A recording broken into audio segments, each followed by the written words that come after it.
Hey everyone, great to see you again. The moment we've all been waiting for. MiniMax just rolled out its incredible image-to-video feature, and it's absolutely mind-blowing. When you visit the MiniMax website, you'll notice a fresh new user interface waiting for you. I just received the update myself and played around with MiniMax's text-to-image model to generate some videos. After a while, I ran into a server error, and the image option suddenly disappeared. It's likely a temporary server issue that should be fixed soon, but the great thing is that now we have the image-to-video feature, and trust me, it's incredible, way more powerful than other text-to-video and image-to-video models. Take a close look at this image. It's a midshot, meaning you can't see the full body or the complete hands. But when I animated it using the image-to-video feature, just check out these results. Additionally, MiniMax perfectly sensed and generated the lady's sweater. Just look at the expressions. They're so perfect. How natural does this video look? You can't even imagine the huge changes coming to the video industry.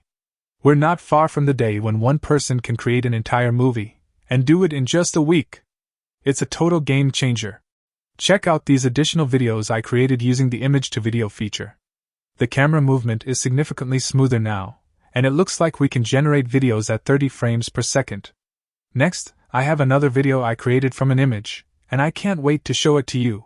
Guys, we're going to learn a lot of new things in the field of text-to-video, like AI-generated movies, animated riddles, animated horror stories, VFX, and so much more that we'll explore in upcoming videos.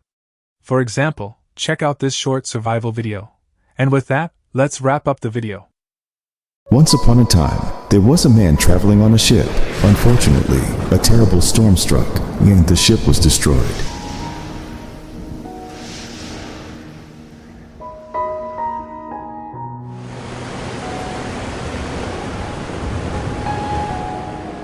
The man was the only survivor and ended up washed ashore on a deserted island. He was scared and all alone. He prayed to God for help. Please, God, help me. Send me a sign, anything. But as days passed with no sign of rescue, he started to lose hope. To survive, he built a small shelter from wood and grass to protect himself from the sun and rain. He ate coconuts and fish. Then, one